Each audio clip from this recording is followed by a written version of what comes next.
मैं जीवित प्रसाद, आइए आप सबों को आज फिर अपनी क्लास में स्वागत करता हूं। अपने सभी साथियों को नमस्कार करता हूं, विद्यार्थियों को शुभ आशीर्वाद देता हूं। आज मैं आप लोगों को कुछ हिंदी के वाक्य हैं, उन सब का इंग्लिश में किस प्रकार से ट्रांसलेट किया जाएगा यही बता रहा हूं। आप लोग वीडियो को अंत तक देखिए और समझिए। देखिए, जब किसी वस्तु में जो गुण होता है अस्थायी रूप से होता है और वह वस्तु सिंगुलर नंबर का होता है, तो उसके पहले हम लोग एक का इंग्लिश बनाते हैं या द का प्रयोग करते हैं।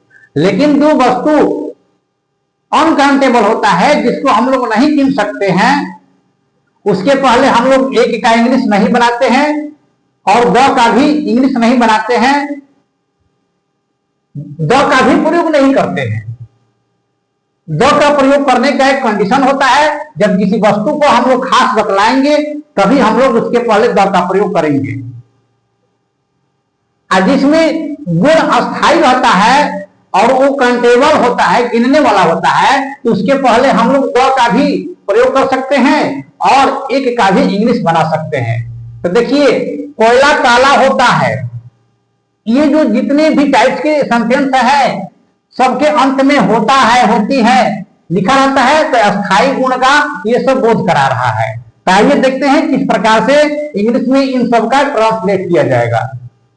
कोयला काला होता है, कोयला को हम लोग गिन नहीं सकते हैं, इसलिए इसके पहले द का प्रयोग नहीं करेंगे या एक का इंग्लिश नहीं बनाएंगे। देखिए, कोयला का होता है कोल, आप इसके बाद होता है के लिए लिखेंगे ईच और काला के लिए लिखेंगे ब्लैक। ब्लैक। इसी तरह से सोना पीला होता है, सोना भी अनकाउंटेबल है, तो सोना के लिए लिखेंगे गोल्ड और होता है के लिए लिखेंगे ईच और पीला के लिए येलो। येलो।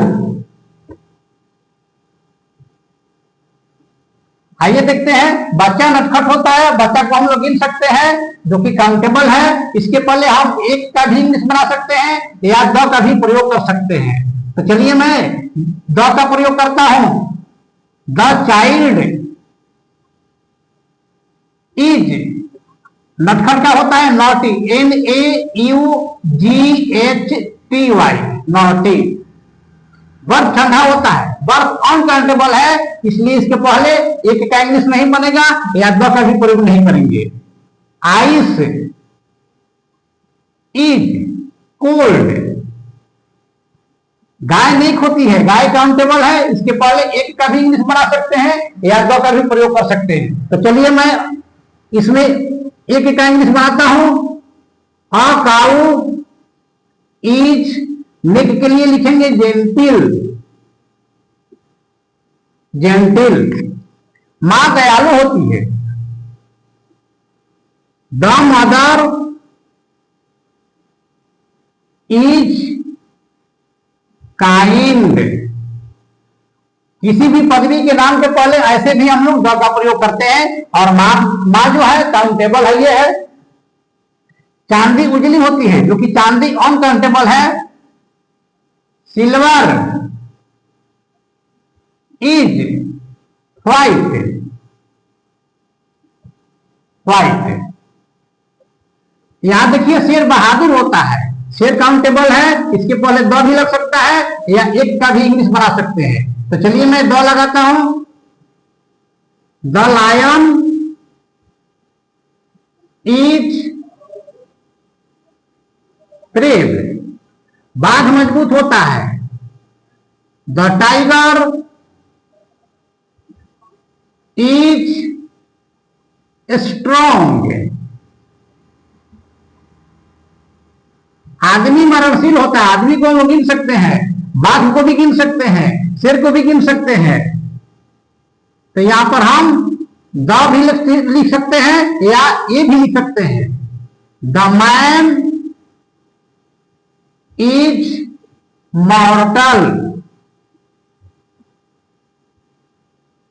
तो इस प्रकार से जिस वस्तु में जो गुण होती है अगर अस्थायी रूप से रहती है, कभी बदलती नहीं है, और वो वस्तु काउंटेबल होता है तो उसके पहले हम लोग एक का भी इंग्लिश बना सकते हैं और द का भी प्रयोग कर सकते हैं।